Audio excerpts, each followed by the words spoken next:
નમસ્કાર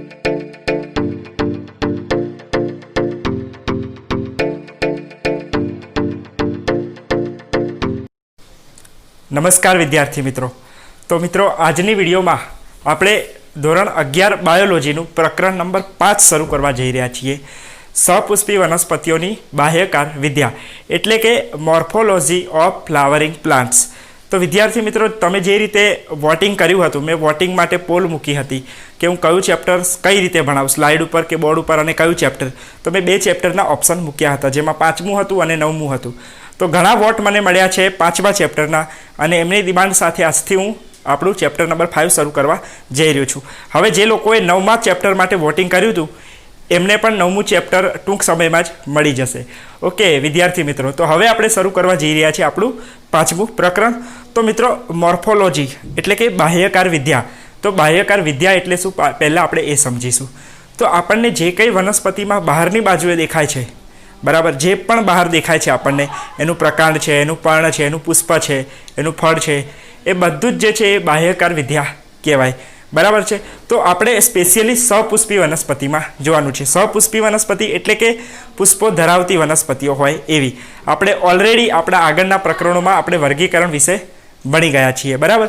તો આપણે આગળના વર્ગીકરણમાં જોયું કે લીલ, દ્વિઅંગી, ત્રિઅંગી, અનાવૃત બીજધારી અને આવૃત બીજધારી। એમાં આવૃત બીજધારી જે છે, બરાબર છે, એ સપુષ્પી કહેવામાં આવે છે, એમની પાસે પુષ્પો હશે। તો ફક્ત આપણે આવૃત બીજધારી વનસ્પતિઓની જ વાત કરવાની છે બાહ્યકાર વિદ્યા એટલે કે એમનો બહારના લક્ષણો આપણે જોવાના છે। તો શરૂ કરીએ, આપણે પહેલાં ઇન્ટ્રોડક્શન જોઈ લઈએ। તો કે આવૃત બીજધારી જે વનસ્પતિઓ છે એમાં આપણને વિશાળ વિવિધતા જોવા મળે છે। આપણને ખબર જ છે કે દુનિયાભરમાં કેટલી જાતની વનસ્પતિઓ છે, એમાં પણ જે આવૃત બીજધારી છે એટલે કે આપણે જે સપુષ્પી વનસ્પતિઓ છે એ ખૂબ જ વિવિધતા દર્શાવે છે। ઘણા રંગબેરંગી પુષ્પો છે, ફૂલો છે, ફ્રૂટ્સ ખાવાના આપે છે, બરાબર છે। તો આ બધું જ વિશાળ વિવિધતા જોવા મળે છે અને આપણને એકદમ આમ મંત્રમુગ્ધ કરી દે તેવી વિવિધતા જોવા મળે છે। હવે કઈ રીતે, તો કે મૂળ આપણને દરેક, હવે આવૃત બીજધારી વનસ્પતિમાં બહારની બાજુએ આપણને શું જોવા મળશે, આપણે ચેપ્ટરમાં શું ભણવાનું છે એ જોઈએ। તો કે મૂળ, બરાબર, મૂળ એટલે કે રૂટ, પ્રકાંડ એટલે કે શૂટ, બરાબર, જે થડ કહીએ આપણે એને પ્રકાંડ કહેવાય। પછી પર્ણ એટલે કે એનું જે પાન હોય એ, પછી પુષ્પ એટલે કે ફ્લાવર, અને ફળ એટલે કે ફ્રૂટ, બરાબર। તો આપણે આ બધા જ જે લક્ષણો છે આવૃત બીજધારીમાં જ જોવા મળે છે, એ આપણે આ પ્રકરણમાં આપણે ડિટેલમાં જોવાનું છે। જેમ કે મૂળ છે તો મૂળના વિશે આપણે ડિટેલમાં ભણવાનું છે, તો આ બધા આપણે ડિટેલમાં ભણીશું, બરાબર છે। પ્રકરણ 2 અને 3ની અંદર આપણે વર્ગીકરણ જોઈ લીધું, બરાબર। પ્રકરણ 2 અને 3 જ્યારે આપણે આગળના પ્રકરણો જોયા, આપણને ખબર છે કે કઈ રીતે પ્રાણી સૃષ્ટિ, વનસ્પતિ સૃષ્ટિ અને એ બધું જૈવિક વર્ગીકરણ આપણે જોયું હતું। તો આપણે જે વનસ્પતિ સૃષ્ટિ જોઈ હતી, હજુ તમે ના જોયું હોય તો આઈ બટન ઉપર લિંક તમને હું આપું છું, પ્લીઝ આઈ બટન ઉપર ક્લિક કરો અને આગળનું મારું વનસ્પતિનું ચેપ્ટર તમે જોઈ લો, વનસ્પતિ સૃષ્ટિ, બરાબર છે। તો જ તમને આ ચેપ્ટરમાં વધારે ખબર પડશે।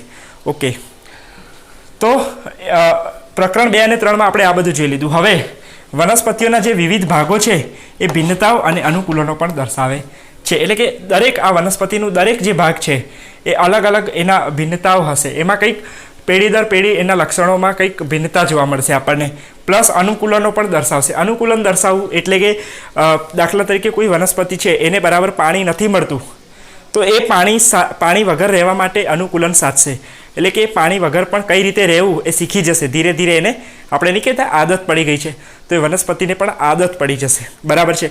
કોઈ તાપમાન એને ઘણું મળતું હોય તો ઘણા તાપમાનની એને આદત પડી જશે, તો એક અનુકૂલન સાધી લેશે, એટલા માટે એને આદત પડી જશે। જે અનુકૂલન નહીં સાધે તો ત્યાં જ મરી જશે, એનાથી સહન નહીં થાય, બરાબર, એ રીતે। તો ભૂમિગત ભાગ, હવે આખું જે આપણું આ છે, આખું જે આપણું સિસ્ટમ છે વનસ્પતિનું, એની અંદર મુખ્ય 2 ભાગ રહેલા હશે। સૌથી પહેલાં ભૂમિગત ભાગ। ભૂમિગત ભાગ એટલે કે ભૂમિની નીચેનો ભાગ, જમીનની નીચેનો ભાગ, જે આપણે નોર્મલી આમ ના જોઈ શકીએ, જમીનની નીચે હોય, તો એને આપણે કહીશું મૂળ તંત્ર, રૂટ સિસ્ટમ। રૂટ સિસ્ટમ, મૂળ તંત્ર જે જમીનની નીચે હોય, જેને ભૂમિગત ભાગ કહેવાય, ખાસ યાદ રાખજો। અને બીજો ભાગ છે ઉપરનો ભાગ, એટલે કે જમીનની ઉપરનો ભાગ, એને કહીશું પ્રરોહ તંત્ર, બરાબર, એટલે કે શૂટ સિસ્ટમ। તો મૂળ તંત્ર અને પ્રરોહ તંત્ર, આ રીતે 2 ભાગ પડેલા છે વનસ્પતિના।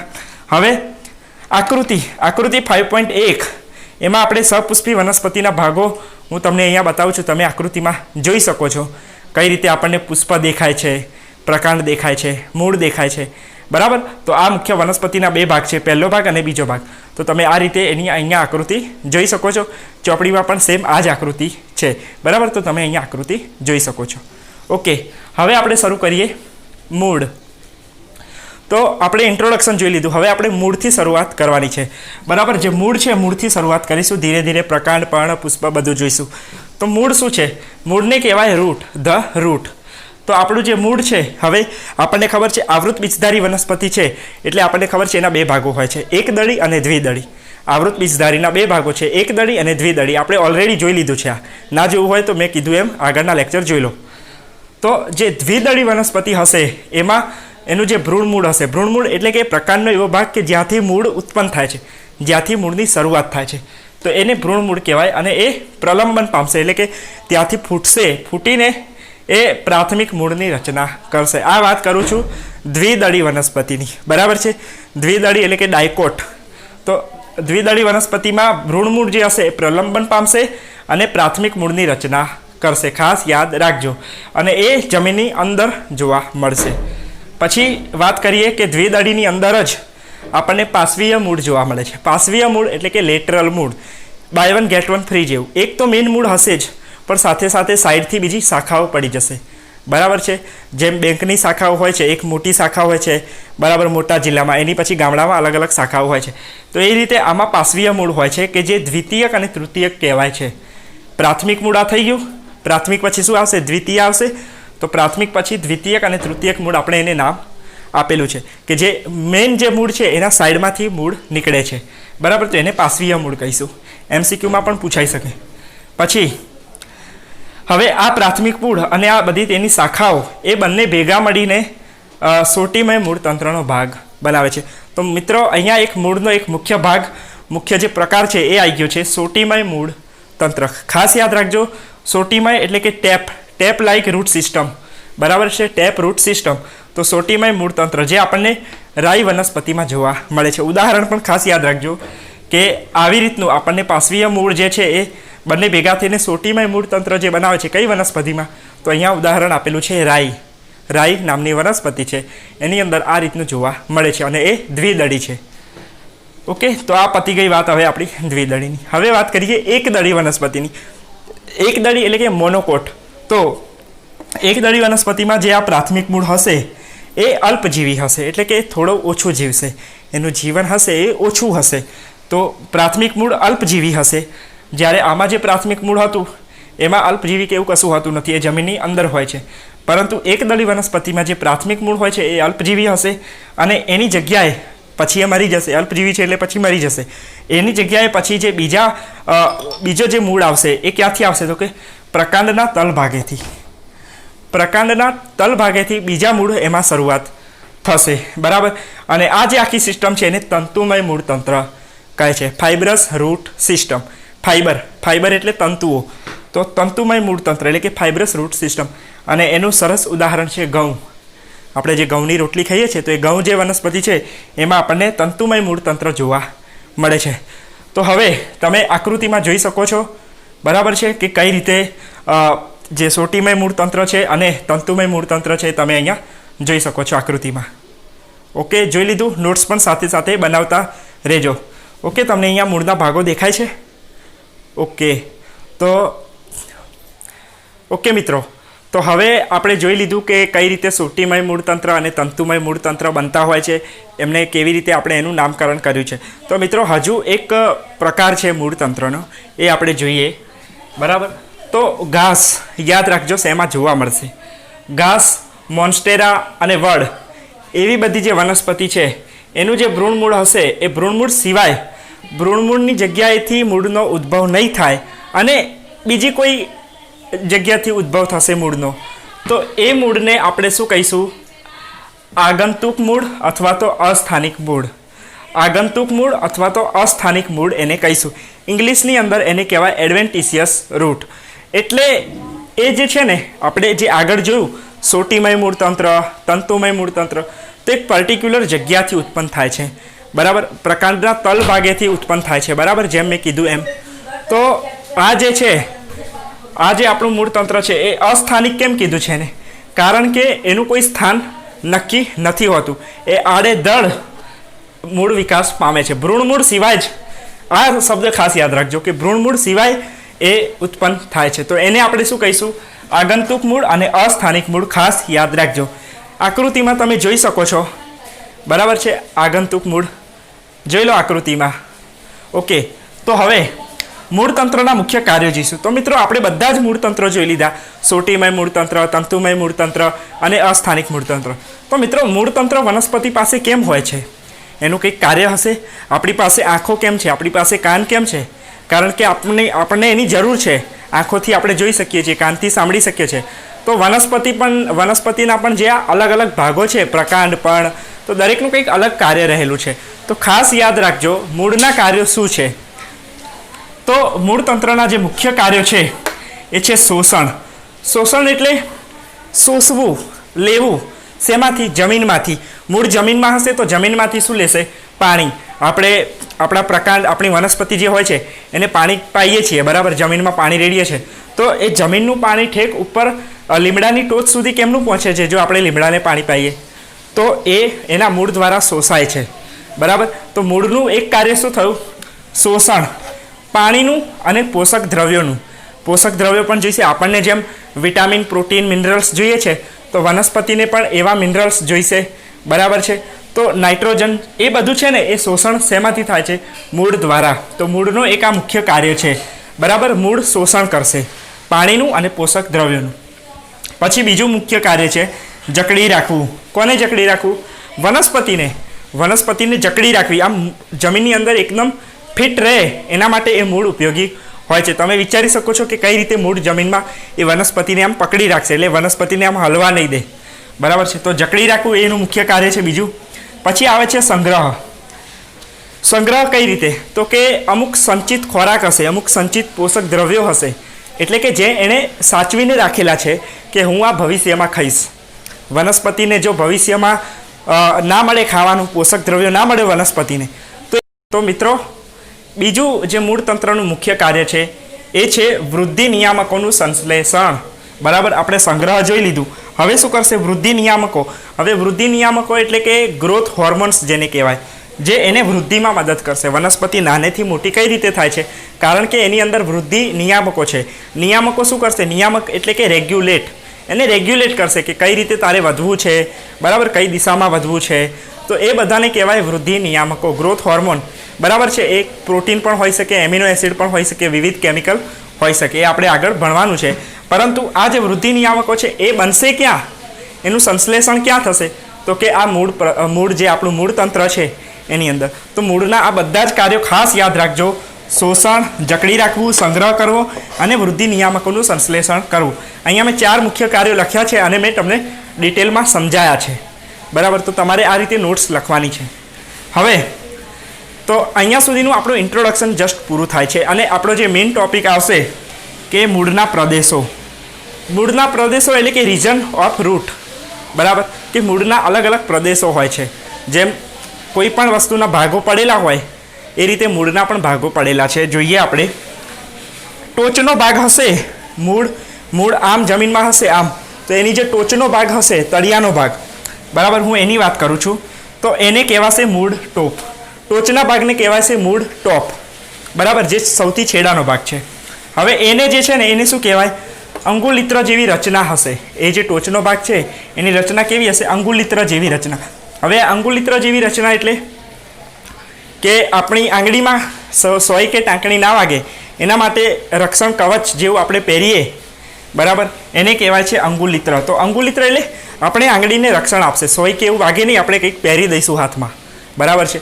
તો એને કહેવાશે અંગુલિત્ર. એવી જ રચના આની હોય છે. કોની? મૂળ ટોપની. મૂળ ટોપ કહીશું આપણે એને. અને એનું કાર્ય શું છે? તો કે રક્ષણ. એ રક્ષણ આપશે. જેમ મેં કીધું એમ આપણે આંગળીમાં પહેરીએ તો આપણને સોય કે એવું વાગે નહીં, બરાબર. તો રક્ષણ મળ્યું આપણી આંગળીને. એ રીતે મૂળને રક્ષણ પણ આપશે આ અંગુલિત્ર જેવી રચના, જેને મૂળ ટોપ કહેવાય, જે ટોચના ભાગે હોય. ખાસ યાદ રાખજો. હવે અમુક મિલીમીટર સુધી, અમુક મિલીમીટર, એટલે મિલીમીટર, અમુક મિલીમીટર સુધી જે મૂળ ટોપ છે એ વિસ્તરેલો હોય છે. મૂળ ટોપ છે એ થોડાક મિલીમીટર સુધી વિસ્તરેલો હશે. હવે વર્ધનશીલ ક્રિયાવિધિ પ્રદેશ, તો એ જે વિસ્તાર છે એને આપણે વર્ધનશીલ ક્રિયાવિધિ પ્રદેશ કહીશું. એને મેરિટેમેટિક કહેવાય, મેરિટેમેટિક રીજન, બરાબર છે. તો મેરિટેમેટિક એટલે કે વર્ધનશીલ. હવે આ વર્ધનશીલ પ્રદેશ શું છે એવું તમને બતાડીશ. તો મિત્રો, કોષો જે છે વર્ધનશીલ, આ જે વર્ધનશીલ પ્રદેશ છે એના જે કોષો છે એ કેવા હશે? નાના હશે. એના કોષો કેવા હશે? નાના હશે, પાતળી દિવાલ ધરાવતા હશે. કોષ દિવાલ હશે, વનસ્પતિ છે એટલે, તો કોષ દિવાલ કેવી હશે? પાતળી હશે. અને ઘટ્ટ જીવરસ હશે. એની અંદર જે જીવરસ હશે એ કેવું? ઘટ્ટ હશે, થોડું આમ ઘટ્ટ એટલે દિવેલ જેવું, બરાબર. પાણી અને દિવેલમાં શું ડિફરન્સ?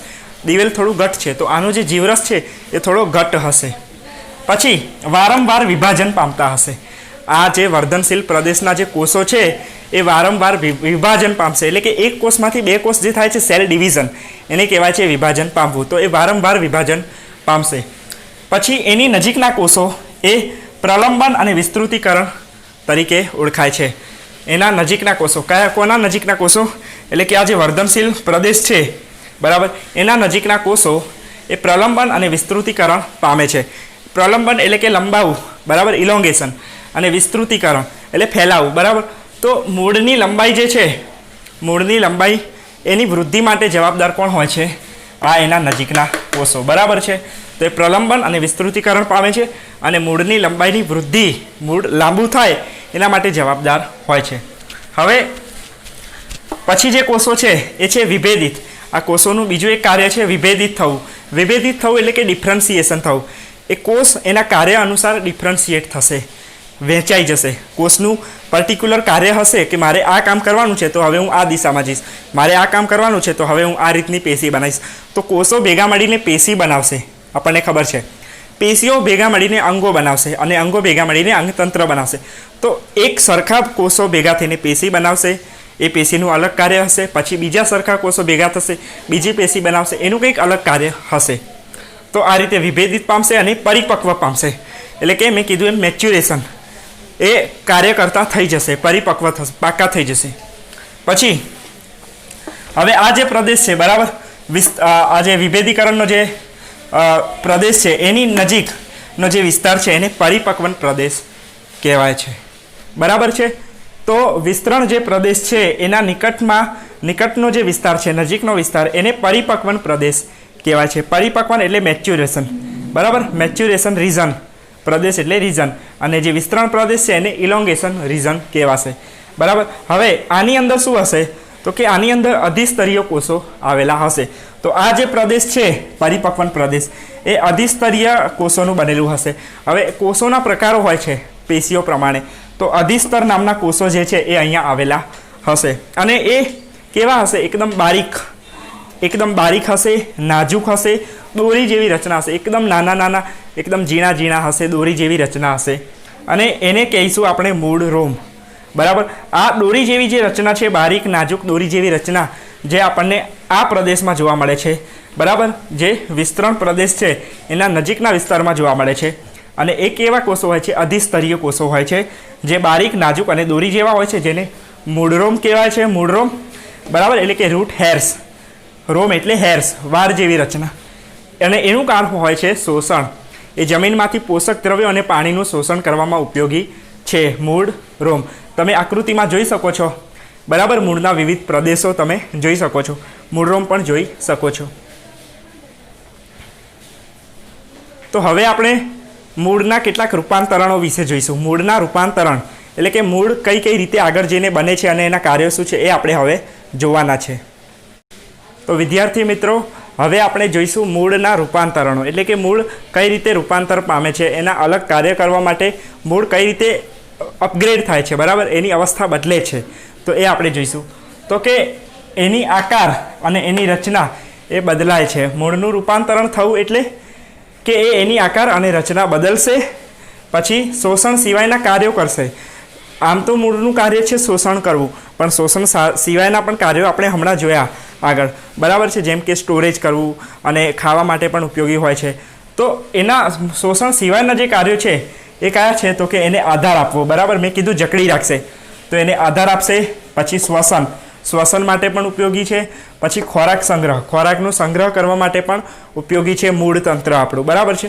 તો મૂળના ઘણા બધા એવા કાર્યો છે, ખાસ યાદ રાખજો આ. હવે વાત કરીએ ગાજર સલગમ. તો ગાજર અને સલગમ શું છે? મૂળ છે. અને એ કેવા છે? સોટીમય મૂળ તંત્ર છે, એટલે કે સોટી મૂળ કહેવાય છે એને, ગાજર અને સલગમને. તો એની અંદર પ્લસ કે સક્કરિયા છે એ અસ્થાનિક મૂળ છે. ગાજર સલગમ સોટી મૂળ છે, સક્કરિયા જે છે તમે ખાધા જ હશે તો એ છે અસ્થાનિક મૂળ, બરાબર. તો આ જે મૂળ છે એ મોટા થઈને મોટા થશે, ફૂલશે અને ખોરાકનો સંગ્રહ કરશે અને આપણે એમને ખાઈશું એટલે આપણને આપણું પોષણ મળશે, બરાબર છે. જેમ ગાજરમાં આપણે વિટામિન એ મળે છે તો આપણે આપણા પોષણ માટે એમનો ઉપયોગ કરતા હોઈએ છીએ. તો આ જે સક્કરિયા, ગાજર, સલગમ આ બધા ખોરાકનો સંગ્રહ કરે છે, યાદ રાખજો. આ મૂળનું કાર્ય થયું. હવે વડની અંદર જે મૂળ હોય છે એને સ્તંભ મૂળ કહેવાય છે. આપણે ઘણી વખત જોયું હશે કે વડ જે હોય છે એમાં લટકતી બધી એની વડવાઈઓ હોય છે, બરાબર. એને વડવાઈ કહેવાય. તો એ જે લટકતી રચનાઓ છે એ શું છે? એ સ્તંભ મૂળ છે. સ્તંભ એટલે થાંભલો, આધાર આપશે, બરાબર છે. તો એ જે છે વડને આધાર આપશે. તો એક આધારનું કાર્ય થઈ ગયું, બરાબર છે. આધારનું કાર્ય થયું તો એ વડની અંદર મૂળ જે છે સ્તંભ મૂળ કહેવાશે અને આ રીતે આધાર આપશે. પછી વાત કરીએ મકાઈ અને શેરડીની. તો મકાઈ અને શેરડીમાં જે પ્રકાંડ હોય છે, બરાબર, એ પ્રકાંડ એને આધાર આપે છે. પણ જે એનું મૂળ હોય છે એ મૂળ પ્રકાંડની ગાંઠોમાંથી ઉદ્ભવે છે. જે પ્રકાંડ છે મકાઈનું અને શેરડીનું, એમાંની ગાંઠો જે હશે, ગાંઠોમાંથી મૂળ ઉદ્ભવશે, જેને કહેવાશે અવલંબન મૂળ, બરાબર. એને આપણે શું કહીશું? અવલંબન મૂળ કહીશું. હવે મિત્રો ફરી એક વાત કરું કે રાઇઝોફોરા વનસ્પતિ. તો રાઇઝોફોરા નામની વનસ્પતિ છે, ખાસ યાદ રાખજો, પૂછાશે, આઈએમપી પ્રશ્ન છે. તો રાઇઝોફોરા વનસ્પતિમાં શું જોવા મળે છે તો કે મૂળ જે હોય છે એ જમીનની બહાર આવે છે. મૂળ જનરલી જમીનની અંદર હોય પણ એ જમીન કેવી હશે? દલદરવાળી જમીન હશે, થોડી પોચી જમીન હશે. તો ત્યાંથી મૂળ બહાર આવશે અને ઉપરની તરફ અનુલંબ રીતે વિકાસ પામે છે, એટલે કે ઉપર જમીનમાંથી બહાર આવશે અને જે રીતે નવી વનસ્પતિ ઉગે છે એ રીતે વનસ્પતિ ઉગતી દેખાશે આપણને. આમ એનું જે મૂળ છે એ મૂળ આપણને અનુલંબ રીતે, એટલે કે વર્ટિકલી ઊભી રીતે આમ ઉગશે, આપણને એવું લાગશે, વિકાસ પામશે, બરાબર. તો એને શું કહીશું? શ્વસન મૂળ. તો એ શ્વસન લેવામાં કામ લાગે છે, બરાબર છે. એ મૂળ જે છે જમીનમાંથી આમ બહાર આવ્યું, એ બહાર આવશે. કેમ આવશે? કારણ કે એને શ્વસન લેવું છે, એને ઓક્સિજન લેવું છે, બરાબર. તો એ ઓક્સિજન લેવા માટે બહાર આવશે, એને એટલા માટે શ્વસન મૂળ કહેવાય, બરાબર. તો મિત્રો પાર્ટ 1ની અંદર આપણે મૂળ તંત્ર વિશે જોઈ લીધું, એટલે કે આપણે વનસ્પતિના મૂળ વિશે બધું જ જોઈ લીધું છે. હવે પાર્ટ 2ની અંદર આપણે પ્રકાંડ વિશે જોઈશું. આજે જે રીતે આપણે મૂળનું જોયું એ રીતે આપણે પ્રકાંડનું જોઈશું, એના કાર્યો શું છે વનસ્પતિમાં, બરાબર છે. એ બધું જ આપણે આપણા બીજા પાઠમાં જોઈશું. તો પ્લીઝ મિત્રો આ વિડીયો તમને ગમ્યો હોય તો લાઇક કરજો. તમે લાઇક કરશો તો મને ખબર પડશે કે મારે આવા વિડીયો બનાવવા જોઈએ કે ના બનાવવા જોઈએ, બરાબર. મને જો વ્યૂ પ્રમાણે લાઇક નહીં મળે તો હું બીજો પાર્ટ બનાવવામાં મને મજા નહીં આવે. તો મને જેટલા વ્યૂ થાય છે એ પ્રમાણે મને લાઇક મળે એ રીતનું કરજો વિદ્યાર્થી મિત્રો. બધું તમારા ઉપર જ છે. તમે લાઇક કરીને મને સપોર્ટ કરો, મને ખબર પડે. મને કોમેન્ટ કરો, મારી કોઈ ભૂલ હોય, કોઈ પ્રશ્ન હોય તો મને કોમેન્ટ કરો, બરાબર.